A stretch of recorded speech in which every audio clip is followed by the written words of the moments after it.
Right now, we're working on a project called Foodstock to help finance and raise funds for the Right to Food trial that is coming up in Calgary sometime in the next year.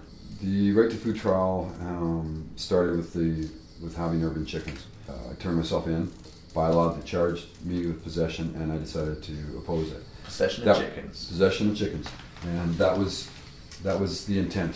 With intent to distribute. Yes, yeah. And there has been some massive distributions. You know, we've been in court 5 times now. The last time there was a petition by the Crown, the City of Calgary legal department, to have the entire case thrown out. And the judge heard the arguments from the city to have this case dismissed. And he then asked me what my response to the Crown, and I said, well, I'm here representing 35 million Canadians. The urban chicken movement has now evolved into a right to food argument, because it really comes down to what is reasonable and ethical. The legal argument behind the Canadian Right to Food trial is an Article 25 assertion of the United Nations Human Rights Declaration. So we want to assert Article 25 as citizens. Absolutely. This is a document that we have signed in Parliament, and we voted on in Parliament 7 times. And the City of Calgary itself has voted unanimously to adopt the United Nations Human Rights Declaration as a binding, overarching document. We're opposing it, and we're taking it to court. We've taken it to the court system, and Michael Bates is now coming on, and we've got to raise some money. It's not a lot of money, it's extremely reasonable. And so $1,000 retainer on something that could have an $80,000 back end is, yeah, that's pretty sweet. The Calgary Food Policy Council started in 2008, and we've been pushing an agenda of capacity. And our mantra, if you want to say that, or one of our visions is ABC, access, build, cultivate. So we need, the very first thing is accessing unused spaces around the city.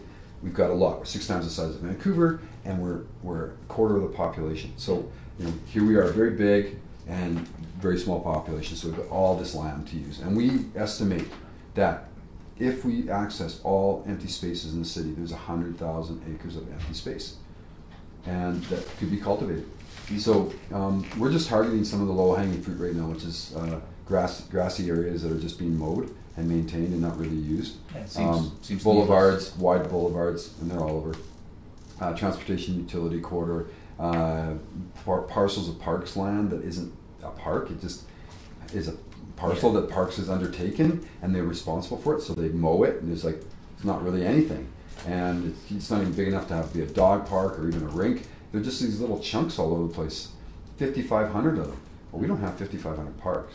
No. So we've got all kinds of parcels of land in the city of Calgary that could be accessed for urban farming.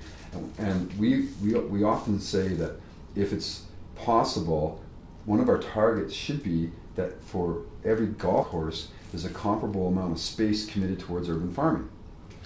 I would think that would be a basic priority, is to take food and prioritize it slightly higher than golf in terms of acreage. That should be a basic tenet.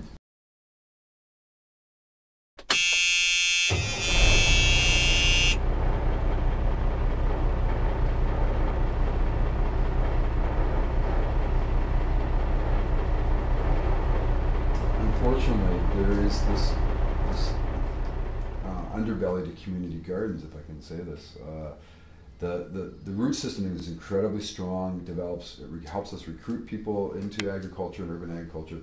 It helps to train and educate people and give them hands-on experience gardening. Urban farming is a whole different ballgame. Urban farming is the solution to tackling the Imagine Calgary targets.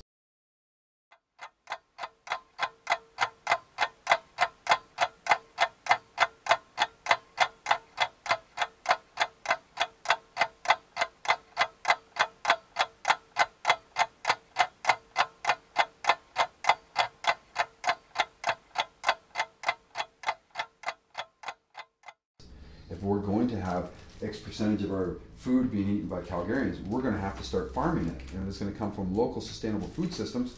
That's urban agriculture, and that's using that unused space. So the economic opportunity from a job perspective, and slow money investment perspective, and not always slow money. There's some good returns on food. I mean, we have a massive food system.